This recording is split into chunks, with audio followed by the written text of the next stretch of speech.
Good morning बच्चों। प्यारे बच्चों, हमने अपने लास्ट लेक्चर में method of preparation of K2Cr2O7 पढ़ लिया था।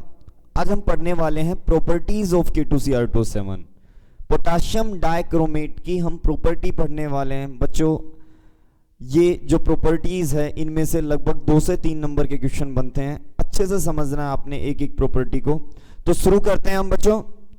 Properties of K2Cr2O7। K2Cr2O7 की हमें प्रॉपर्टीज पढ़नी है बच्चों, ठीक है। सबसे पहली प्रॉपर्टी देखते हैं, नंबर 1 बच्चों। जो सबसे पहली प्रॉपर्टी है वो है कलर। कलर, अगर मैं कलर की बात करूं तो जो पोटाशियम डाइक्रोमेट होता है ऑरेंज रेड कलर के क्रिस्टल होते हैं इसके, ठीक है बच्चों। तो मैं लिख देता हूं K2Cr2O7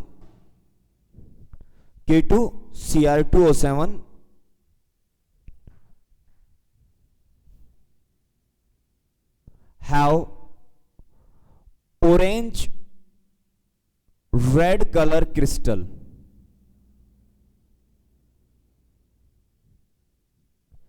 ठीक है।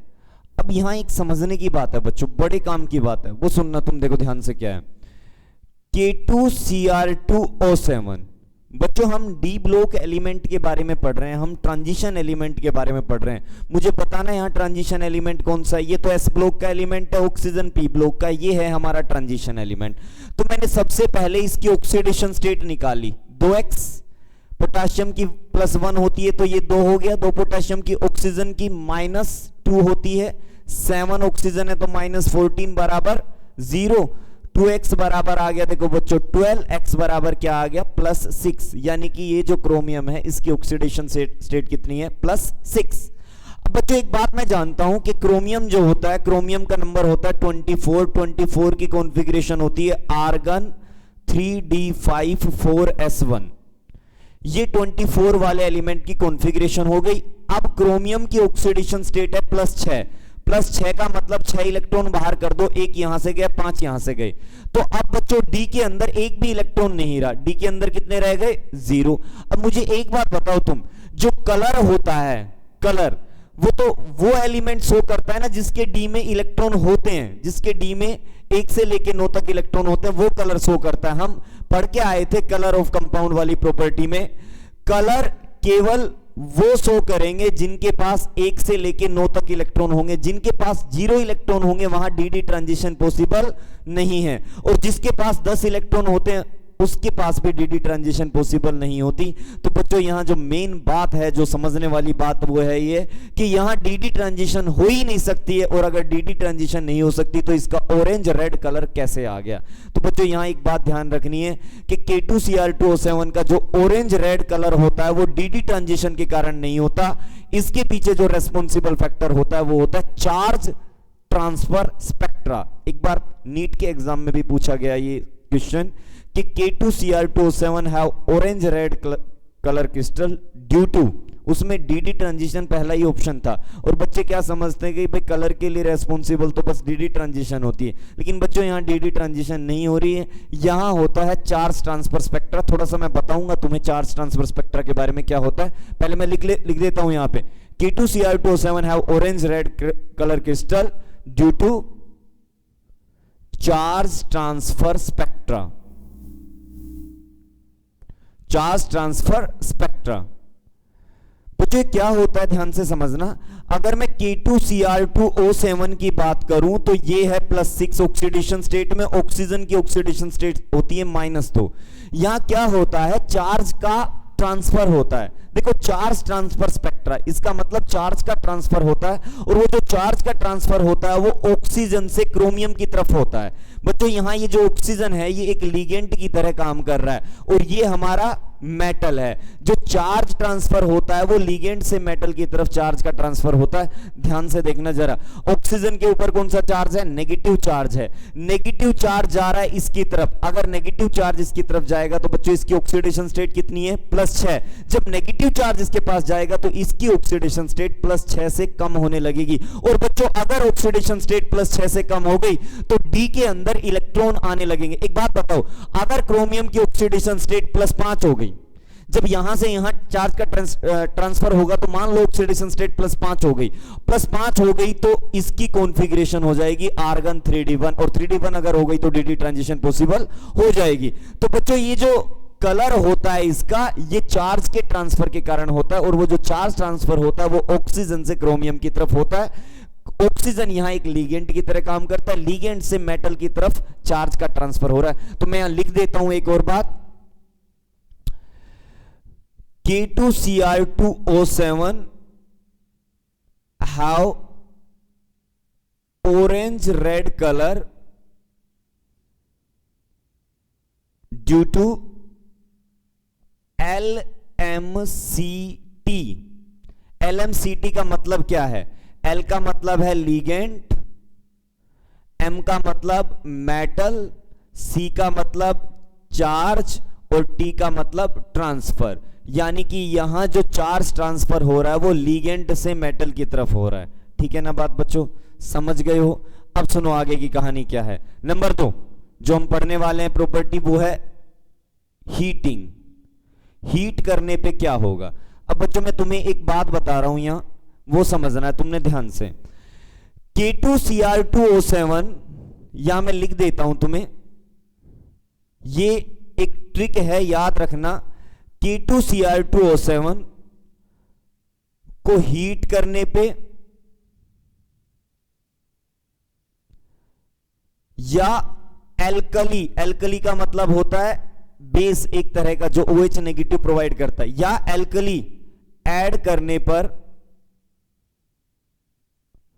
K2Cr O4 बनेगा। यह बात तुम्हें ध्यान रखनी है।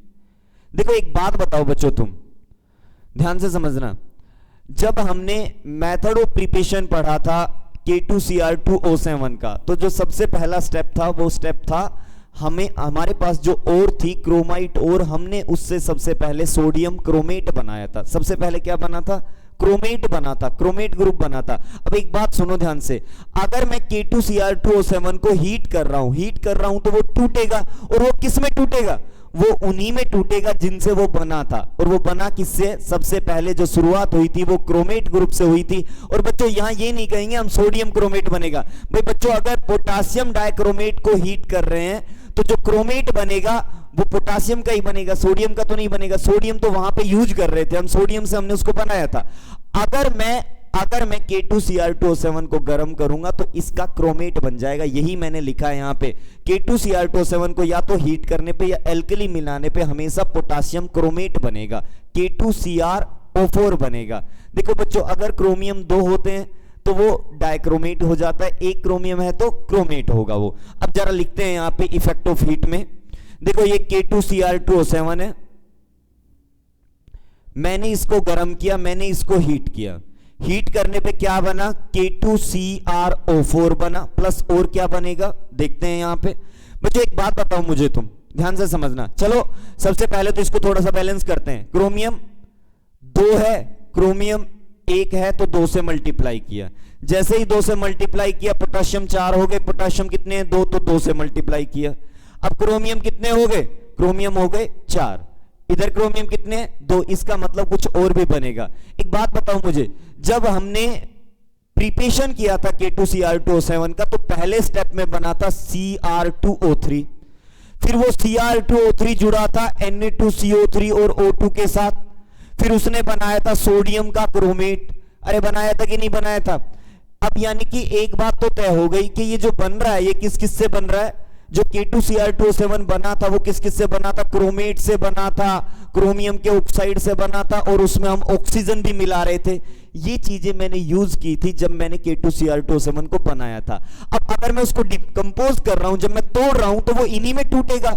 बच्चों जब मैं K2Cr2O7 को ब्रेक करूंगा, जब मैं हीट करूंगा, जब वो डिकम्पोज होगा तो किस किस में डिकम्पोज होगा? क्रोमेट बनाएगा, साथ के साथ Cr2O3 बनाएगा जिससे वो बना था, और ऑक्सीजन गैस भी बाहर जाएगी, क्योंकि ऑक्सीजन जब मैंने बनाया था तो मैंने ऑक्सीजन का भी यूज किया था। अब जब वो डिकम्पोज हो रहा है तो ऑक्सीजन गैस रिलीज हो जाएगी। बच्चों बैलेंस करने की कोशिश करते हैं। पोटेशियम 4 पोटेशियम 4, क्रोमियम 4 क्रोमियम 2 और 2 4, बच गया ऑक्सीजन। ऑक्सीजन कितनी है 7 मल्टीप्लाई बाय 2 14, ऑक्सीजन कितनी है 8 हो गई, 8 और 3 11 हो गई, और 11 और 2 13 हो गया। ठीक है, बैलेंस करते हैं इसको। हमें इधर भी 14 करनी है, 14 करनी है तो 3/2 कर देते हैं। ठीक है ना, अब देखो 14 हो गई 8 और 3 ये 11, और यहां भी कितनी 3, तो ओवरऑल कितनी हो गई 14। समझ में आ गई ये बात। अगर तुम इक्वेशन को फ्रैक्शन में नहीं लिखना चाहते तो पूरी इक्वेशन को 2 से मल्टीप्लाई कर देना, कोई बड़ी बात नहीं। अब सुनो आगे की बात क्या है बच्चों। नेक्स्ट जो है हमारे पास नंबर 3 जो प्रॉपर्टी है वो है इफेक्ट ऑफ एल्कली।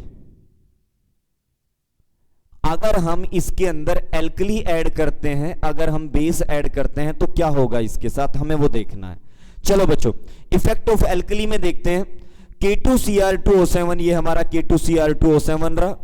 K2Cr2O7 के अंदर मैंने मिला दिया एल्कली।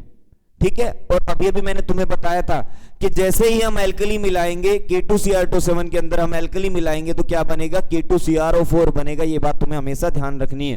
ठीक है, अब सुनो जरा ध्यान से, क्या बना यहां से बना K2CrO4 प्लस और क्या बनेगा मुझे ये देखना है। चलो क्रोमियम यहां 2 है, क्रोमियम यहां 1 है, सबसे पहले तो 2 से मल्टीप्लाई कर दिया। ठीक है, पोटेशियम कितने हो गए, यहां पोटेशियम हो गए 4, पोटेशियम कितने हैं 2 और 1 3, हमें इधर भी 4 करने हैं ना। अब देखो एक बात सुनो बच्चों, अगर मैं इसको 2 से मल्टीप्लाई करता हूं तो टोटल 5 हो जाएंगे। मुझे 4 पोटेशियम करने हैं, मैं इसको 2 से मल्टीप्लाई करूंगा। मैंने इसको 2 से मल्टीप्लाई कर दिया, पोटेशियम कितने हो गए दोनों साइड 4, क्रोमियम दोनों साइड कितने 2 बराबर है। अब क्या बच गया, ऑक्सीजन बराबर करने हैं। ऑक्सीजन देखो 7, ऑक्सीजन देखो कितने हो गए 2, टोटल 9 हुए। ठीक है, ऑक्सीजन देखो कितनी है 8, एक ऑक्सीजन की कमी है। ठीक है, हाइड्रोजन काउंट करो 2 हाइड्रोजन, उधर एक भी हाइड्रोजन नहीं है, इसका मतलब बच्चों इसके साथ ये और बनेगा क्या H2O। समझ में आ रही है बात। ठीक है, यानी कि जैसे ही K2Cr2O7 के अंदर मैंने ये एल्कली मिलाया, ये बेस मिलाया, तो हमारे पास क्या बना, ये K2CrO4 बना। ये था पोटेशियम, ये क्या था पोटेशियम डाइक्रोमेट, और हमारे पास बन क्या गया, हमारे पास बन गया पोटेशियम क्रोमेट। हमारे पास पोटेशियम क्रोमेट बन गया। सही बात है यहां तक। अब बच्चों हमारे लिए जो जरूरी बात है वो सुनना जरा ध्यान से, क्या है हमारे लिए जरूरी, ऊपर वाली रिएक्शन की आयोनिक इक्वेशन है। बच्चों इस चैप्टर की सबसे जो इंपॉर्टेंट चीज है वो है, इस चैप्टर में हमें आयोनिक इक्वेशन पढ़नी है। अब ये जो आयोनिक इक्वेशन है ये कैसे पढ़ी जाती है, तो बच्चों हमने अपनी 11th क्लास में रेडॉक्स रिएक्शन जो पढ़ी थी ना, उसी से रिलेट करेगा थोड़ा थोड़ा ये बैलेंसिंग ऑफ केमिकल रिएक्शन, जो तुमने ऑक्सीडेशन नंबर मेथड और आयन इलेक्ट्रॉन मेथड से की थी। लेकिन अब यहां बैलेंस नहीं करना, यहां बस झट से एक ही स्टेप में तुम्हें बैलेंस करना है। ठीक है, और वो अच्छे से सीखना है तुमने। हालांकि तुमने 11th क्लास में भी सीखा था, लेकिन अब दोबारा से उसको सीखना है, क्योंकि यहां बहुत ज्यादा जरूरी है बच्चों बैलेंसिंग का कंसेप्ट। अब सुनो जरा ध्यान से, ये जो ऊपर वाली इक्वेशन है, अगर मैं इसको आयन की फॉर्म में लिखूं, आयन की फॉर्म में लिखूं तो पोटेशियम जो है बच्चों इसके ऊपर 1 पॉजिटिव होता है, 2 पोटेशियम तो 2 पॉजिटिव। इसका मतलब जो ये बच गया, ये जो बच गया इसके ऊपर कितना चार्ज आ गया, 2 नेगेटिव चार्ज आ गया। सही बात है, समझ में आई ये बात। यानी कि ये जो हमारा पोटेशियम डाइक्रोमेट है, इसका ये जो ग्रुप है इसको हम बोलते हैं डाइक्रोमेट आयन। सही बात है। और ये जो डाइक्रोमेट आयन जो है ये बदल रहा है किसके अंदर, क्रोमेट आयन के अंदर। ठीक है, हटाओ जरा पोटेशियम को आयन की फॉर्म में लिखो इसको, इसके ऊपर 2 पॉजिटिव, तो जो ये बच गया इसके ऊपर क्या आएगा 2 नेगेटिव आएगा। ठीक है बच्चों, और ये जो रिएक्शन हो रही है, डाइक्रोमेट ग्रुप जो है वो किस में बदल रहा है, वो क्रोमेट ग्रुप के अंदर बदल रहा है, क्रोमेट आयन के अंदर बदल रहा है। और ये जो रिएक्शन है ये कौन से मीडियम में चल रही है, बेसिक मीडियम में, क्योंकि बेस लिया हुआ है यहां पे। देखो बच्चों अब 11th क्लास की आ गई कि मैंने रिएक्शन दी हुई है तुम्हारे सामने, इस रिएक्शन को बैलेंस करना है, और बैलेंस जब करना है तो जो मीडियम है वो कैसा लिया हुआ है, बेसिक मीडियम लिया हुआ है, तुम्हें बेसिक मीडियम में बैलेंस करना है रिएक्शन को। देखो बच्चों, तुम कहोगे कि सर इसको क्यों नहीं लिखा, तो बच्चों ये मीडियम है, ये बेसिक मीडियम में हम रिएक्शन करा रहे हैं। इसके नाम का जो OH नेगेटिव है वो बाद में हम ऐड कर देंगे। बेसिक मीडियम में और एसिडिक मीडियम में रिएक्शन को कैसे बैलेंस करते हैं अभी मैं तुम्हें बताता हूं। देखो बच्चों, जब भी तुम रिएक्शन को बैलेंस करोगे ना, तो तुम्हें कुछ बातों का ध्यान रखना है। सबसे पहले बैलेंस करना है तुमने एटम को, सभी एटम को बैलेंस करना है other than hydrogen and oxygen. Hydrogen oxygen को छोड़ के सभी को बैलेंस करना है। तो करते हैं बच्चों, क्रोमियम कितने हैं 2, क्रोमियम कितने हैं 1, तो क्रोमियम को बैलेंस कर दिया मैंने। सही बात है, पहला काम हो गया पूरा। दूसरा काम, balance number of electron, balance number of electron, हमें दोनों side number of electron balance करने हैं। चलो बैलेंस करते हैं। बताना जरा, क्रोमियम की ऑक्सीडेशन स्टेट निकालूंगा तो +6 आएगी, इस क्रोमियम की अगर मैं निकालूंगा तो इसकी भी +6 आएगी। +6 से +6 में ही जा रहा है, इसका मतलब कोई इलेक्ट्रॉन का चेंज हुआ नहीं हुआ। अगर इलेक्ट्रॉन का चेंज होता तो मैं उसी के अकॉर्डिंग इलेक्ट्रॉन लिख देता। आगे बहुत सारी केमिकल रिएक्शन आएगी जिनमें इलेक्ट्रॉन का चेंज होगा, वहां मैं तुम्हें बताऊंगा। अब सुनो जरा बच्चों, देखो ध्यान से, यहां इलेक्ट्रॉन का किसी तरह का कोई चेंज नहीं हो रहा, तो मुझे लिखने की जरूरत नहीं है। अब आगे की बात सुनो, +6 से +6 में चला गया। तीसरी बात जो है हमारी, बैलेंस चार्ज, हमें चार्ज बराबर करना है। और चार्ज को बराबर करते टाइम तुम्हें मीडियम देखना पड़ेगा कि मीडियम कैसा है। अगर मीडियम एसिडिक है तो चार्ज को H पॉजिटिव से बैलेंस करना, अगर मीडियम बेसिक है तो चार्ज को OH नेगेटिव से बैलेंस करना। सही बात है यहां तक? अब सुनो जरा ध्यान से, तुम मीडियम बेसिक है, चार्ज को OH नेगेटिव से बैलेंस करेंगे। अब मुझे ये बताओ, इस पूरे डाइक्रोमेट आयन के ऊपर चार्ज कितना है? पूरे के ऊपर चार्ज, तो पूरे के ऊपर चार्ज बच्चों ये 2 नेगेटिव है। देखो तुम इस +6 को मत देखना, ये +6 तो क्रोमियम के ऊपर है।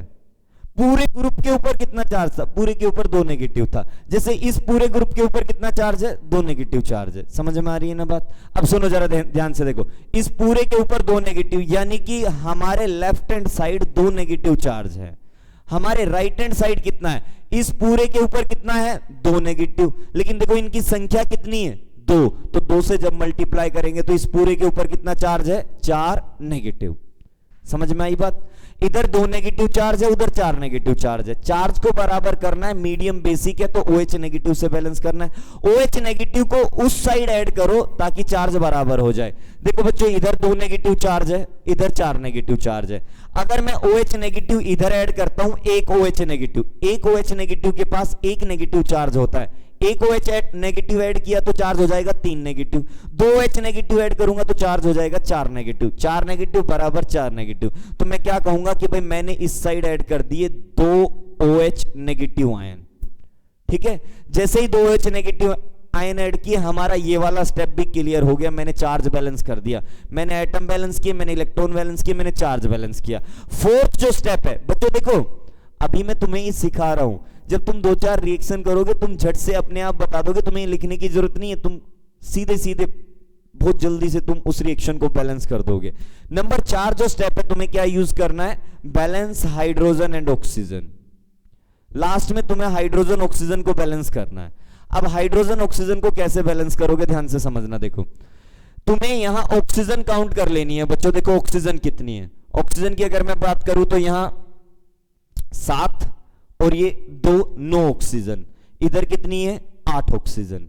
ठीक है, इधर हमारे पास 9 ऑक्सीजन है और इधर 8 ऑक्सीजन है। अगर हाइड्रोजन की बात करूं तो इधर 2 हाइड्रोजन है, उधर एक भी हाइड्रोजन नहीं है। तो बच्चों मैं सीधा सीधा एक H2 ऐड कर सकता हूं ना इधर। ठीक है, देखो सब कुछ बैलेंस हो गया। कैसे बैलेंस हुआ?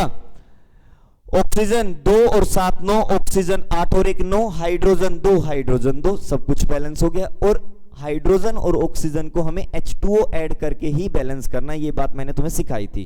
क्लियर है बात बच्चों? समझ में आ गई ये सारी चीजें? चलो अब आगे समझते हैं। देखो ये हमने बैलेंस कर दी है ये वाली रिएक्शन। अब आगे अगली बात बताता हूं तुम्हें। देखो क्या है, एक बात बताओ बच्चों मुझे, तुम एक बात जानते हो ना, एसिड और बेस एक दूसरे को न्यूट्रलाइज करते हैं। ये बात तुम जानते हो बड़े अच्छे से। अगर मैंने पोटासियम डाइक्रोमेट के अंदर अगर मैंने पोटासियम डाइक्रोमेट के अंदर बेस मिलाया है तो हमारा पोटासियम डाइक्रोमेट किस में बदल गया? पोटासियम क्रोमेट के अंदर। पोटासियम डाइक्रोमेट पोटासियम क्रोमेट में कब बदला? जब मैंने उसमें बेस मिलाया। अगर मैं बनने वाले पोटासियम क्रोमेट में एसिड मिला देता हूं तो वो वापस से इधर आ जाएगा ना, दोबारा से पोटासियम डाइक्रोमेट बना देगा ना, क्योंकि पहले मैंने क्या मिलाया था? बेस। अब मैं क्या मिला रहा हूं? एसिड। इसका मतलब दोनों एक दूसरे का इफेक्ट न्यूट्रलाइज कर देंगे। ये जो इसमें बदला था वापस इसमें आ जाएगा। अब सुनना ध्यान से, ऑन ये नोट डाल के लिख लेना, क्या? On addition of acid in potassium chromate, जो ये पोटासियम क्रोमेट बना है, अगर मैं इसमें एसिड मिला दूंगा, it will further converted into potassium dichromate. ये दोबारा से पोटासियम डाइक्रोमेट के अंदर बदल जाएगा। कैसे बच्चों? देखते हैं।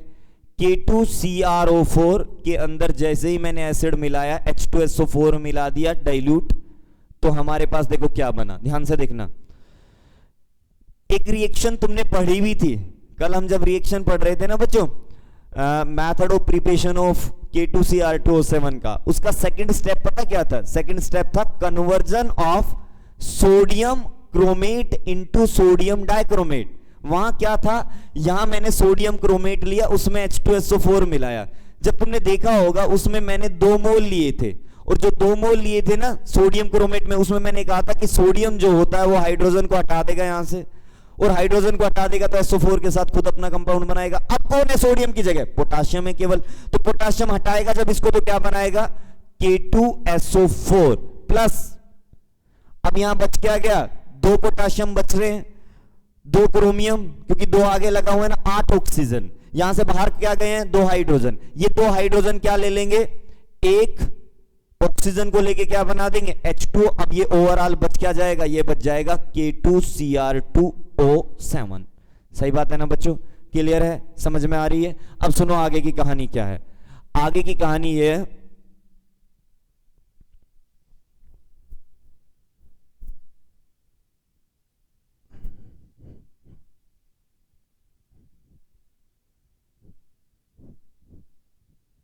देखो आगे की कहानी यह है कि मुझे इस रिएक्शन की आयोनिक इक्वेशन लिखनी है। ये जो मैंने ऊपर रिएक्शन लिखी, मुझे इसकी आयोनिक इक्वेशन लिखनी है। इसकी आयोनिक इक्वेशन लिखनी है। अगर मैं इसकी आयोनिक इक्वेशन लिखूंगा तो सबसे पहले मैं इसको हटा देता हूं, आयन की फॉर्म में लिखता हूं इसको, क्या? CrO4 2 नेगेटिव कन्वर्ट हो रहा है किसके अंदर? Cr2O7 2 नेगेटिव के अंदर। जो हमारा क्रोमेट आयन है, वो अब बदल रहा है किसमें? डाइक्रोमेट के अंदर, मतलब बिल्कुल उल्टा हो रहा है। लेकिन अब मीडियम कौन सा है? अब मीडियम है एसिडिक। ठीक है, अब मीडियम हमारा कौन सा चल रहा है? एसिडिक मीडियम चल रहा है। तो बच्चों बैलेंस करते हैं। बैलेंस करने के लिए सबसे पहला काम, एटम को बैलेंस करो। हाइड्रोजन ऑक्सीजन को छोड़ के क्रोमियम मैंने बैलेंस कर दिया। उसके बाद इलेक्ट्रॉन बैलेंस करो। इसकी ऑक्सीडेशन स्टेट +6, इसकी +6, इलेक्ट्रॉन ऑलरेडी बैलेंस है। अगला काम चार्ज बैलेंस करो। चार्ज देखो कैसे बैलेंस करोगे। Total charge 4 negative, total charge 2 negative. अब सुनो जरा ध्यान से, चार्ज कैसे बैलेंस करोगे? एसिडिक मीडियम है तो H पॉजिटिव ऐड करना है। अब H पॉजिटिव में किस साइड ऐड करूंगा? देखो बच्चों, अगर मैं इस साइड 1 H पॉजिटिव ऐड करता हूं तो चार्ज 3 नेगेटिव हो जाएगा। 2 H पॉजिटिव ऐड करता हूं तो टोटल चार्ज इधर का 2 नेगेटिव हो जाएगा। ठीक है, यहां तक की बात समझ में आ गई। अब लास्ट काम हाइड्रोजन ऑक्सीजन बैलेंस करने, H2O ऐड करके देखते हैं किधर ऐड करेंगे। ऑक्सीजन कितनी है? 8। ऑक्सीजन कितनी है? 7। हाइड्रोजन कितने हैं? 2 हाइड्रोजन, 1 भी नहीं है, तो इधर 1 H2O ऐड कर दिया। समझ में आ रही है ना बात? क्लियर? अब देखो एक बात समझो तुम बच्चों, जो ये K2Cr2O7 है, K2Cr2O7 है, अगर मैंने एल्कली मीडियम में लिया हुआ है तो ये पोटासियम क्रोमेट बना देगा। और अगर हमारा मीडियम एसिडिक है, तो ये किस फॉर्म में एग्जिस्ट करेगा? डाइक्रोमेट आयन की फॉर्म में एग्जिस्ट करेगा। तो बच्चों इसका मतलब है एसिड और बेस की प्रेजेंस में ये एक दूसरे में इंटर कन्वर्ट हो जाते हैं। एक ऐसा पॉइंट भी होता है जिस पे ये दोनों इक्विलिब्रियम में एग्जिस्ट करते हैं, और वो पॉइंट देखना क्या है, एट pH 4 pH के ऊपर dichromate ion and chromate ion are in equilibrium. दोनों इक्विलिब्रियम में रहते हैं किसके ऊपर, pH 4 के ऊपर। तो बच्चों मैं लिख सकता हूं, देखो ये वाली reaction CrO4 2 negative plus 2H positive convert into Cr2O7 2 negative plus H2O, ठीक है, बैलेंस किया तो इसको 2 से मल्टीप्लाई किया था। सुनो जरा ध्यान से, ये दोनों इक्विलिब्रियम में रहेंगे अगर मैं pH 4 ले लूं तो 4 pH पे ये दोनों एक दूसरे में कन्वर्ट होते रहेंगे। क्रोमेट ग्रुप डायक्रोमेट बनाता रहेगा और डायक्रोमेट किस में कन्वर्ट होता रहेगा, क्रोमेट के अंदर। समझ में आई ये बात, क्लियर है? देखो एक सीधी सी बात है, K2Cr2O7 अगर तुम एल्कली के साथ रिएक्शन कराओगे तो पोटेशियम क्रोमेट बन जाएगा। उस पोटेशियम क्रोमेट में अगर दोबारा से एसिड मिला दोगे तो वो दोबारा से पोटेशियम डाइक्रोमेट के अंदर कन्वर्ट हो जाएगा। क्लियर है, समझ में आ गई ये बात? चलो बच्चों इसको हटा देता हूं मैं यहां से। अब जो नेक्स्ट पढ़ने वाले हैं ना हम बच्चों, बहुत इंपॉर्टेंट प्रॉपर्टी पढ़ने वाले हैं हम K2Cr2O7 की। K2Cr2O7 बच्चों एक ऑक्सीडाइजिंग एजेंट होता है, ऑक्सीडेशन कराने के लिए यूज होता है, और हमारी ऑर्गेनिक केमिस्ट्री जो हम पढ़ेंगे उसमें बहुत यूज है K2Cr2O7 का। इसको हम एक ऑक्सीडाइजिंग एजेंट की तरह यूज करते हैं डिफरेंट कंपाउंड बनाने के लिए, या डिफरेंट कंपाउंड्स का ऑक्सीडेशन कराने के लिए हम इसका यूज करते हैं। तो अगली जो प्रॉपर्टी है, नंबर 4th जो प्रॉपर्टी है वो है ऑक्सीडाइजिंग एजेंट। ऑक्सीडाइजिंग एजेंट, चलो बच्चों ध्यान से समझना जरा, मैं लिखता हूं K2Cr2O7 जो होता है, K2Cr2O7 behave as oxidizing agent in presence of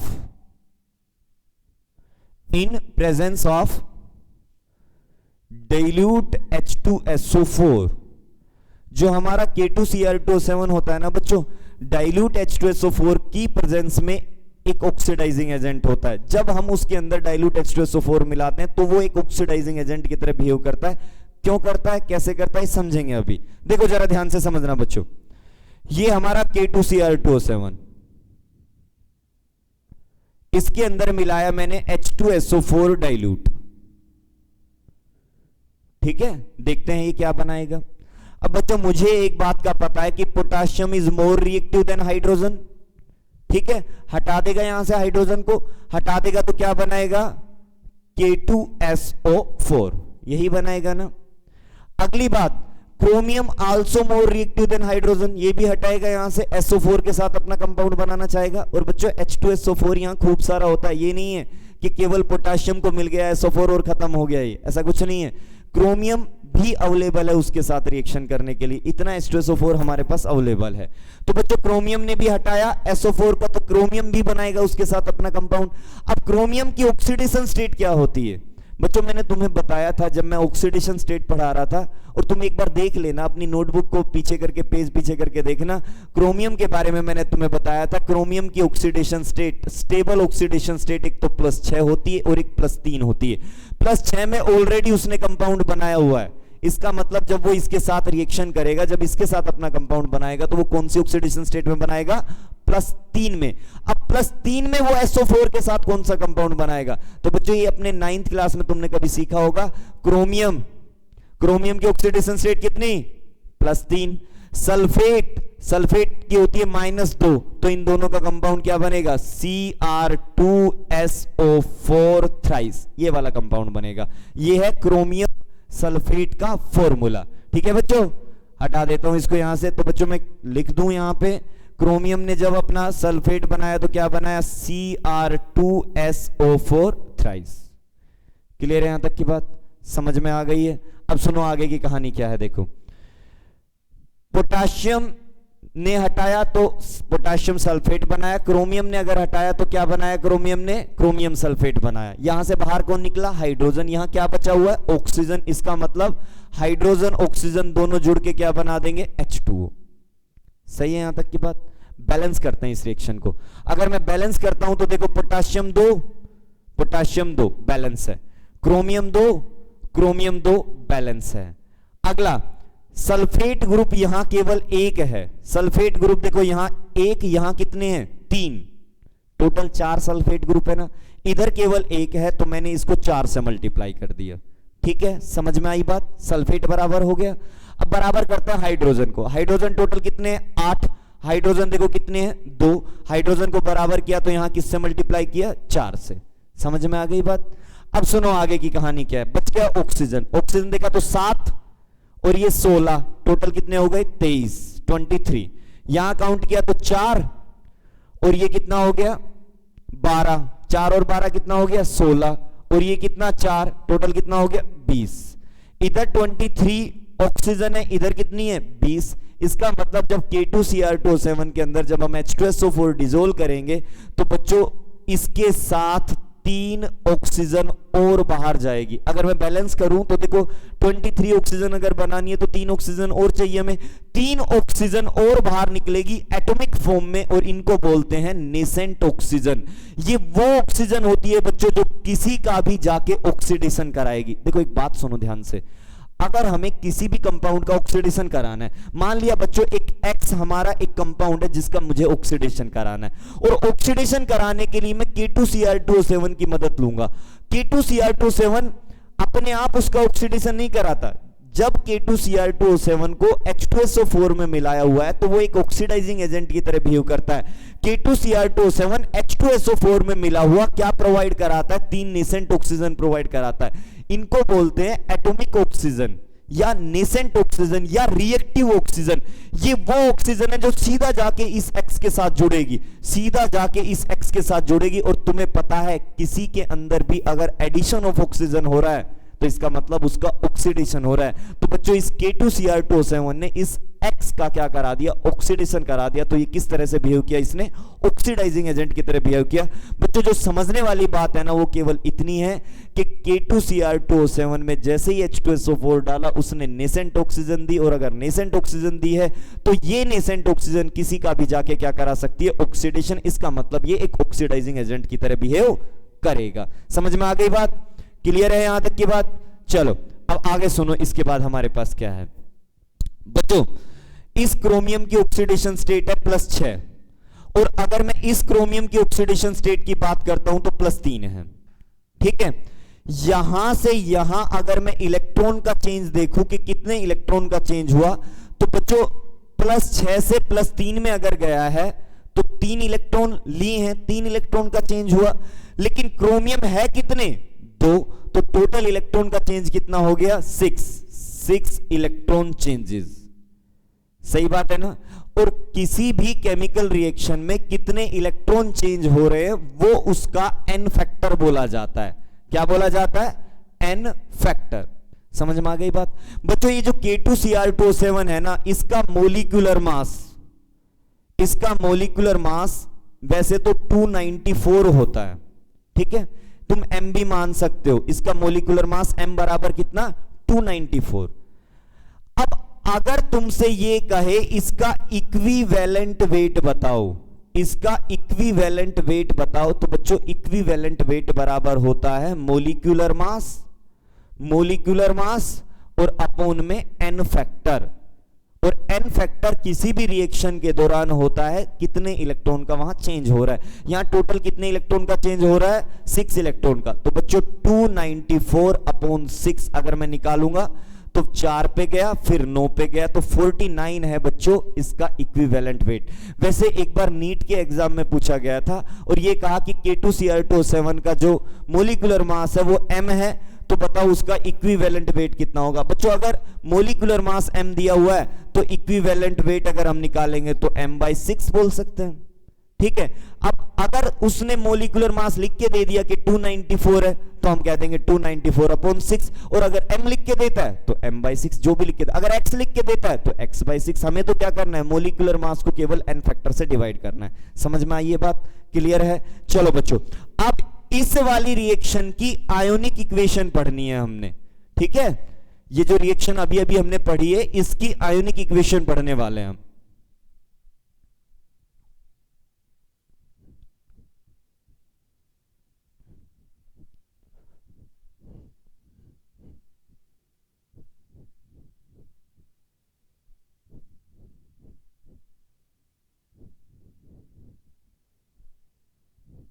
देखो बच्चों ध्यान से समझना,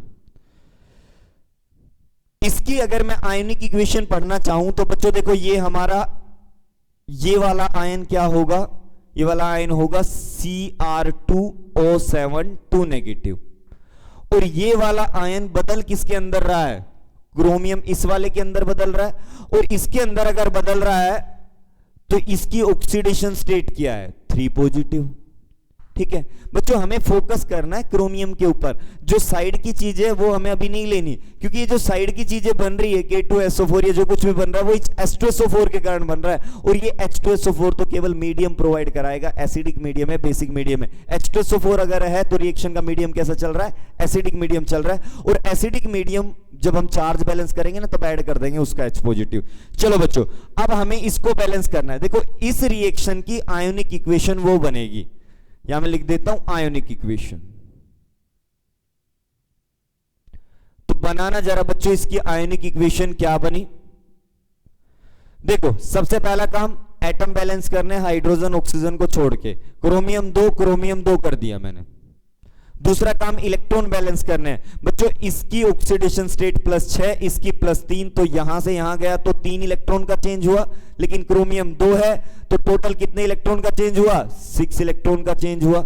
और अगर 6 इलेक्ट्रॉन का चेंज हुआ है तो वो ऐड होंगे या लूज होंगे। देखो बच्चों ऑक्सीडेशन स्टेट +6 से कितने में गया है +3, इसका मतलब इलेक्ट्रॉन लिए हैं, तो मैं इधर ऐड करूंगा प्लस में 6 इलेक्ट्रॉन, ठीक है। या मैं ये भी कह सकता हूं 6 इलेक्ट्रॉन गेन, तभी तो वो वहां पे गया। अब सुनो आगे की कहानी क्या है।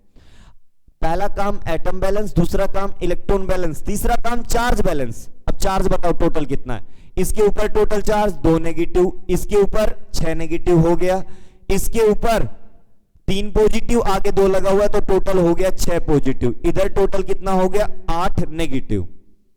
चार्ज बराबर करना है, चार्ज बराबर करने के लिए मीडियम कैसा प्रोवाइड कराया है, एसिडिक मीडियम है तो H पॉजिटिव ऐड करके करना है। अब H पॉजिटिव मैं किधर ऐड करूंगा बच्चों, नेगेटिव वाली साइड ऐड करूंगा, क्योंकि अगर उधर H पॉजिटिव ऐड करूंगा तो पॉजिटिव चार्ज बढ़ता जाएगा बढ़ता जाएगा बढ़ता जाएगा, क्या कभी वो 8 नेगेटिव के बराबर होगा, नहीं होगा।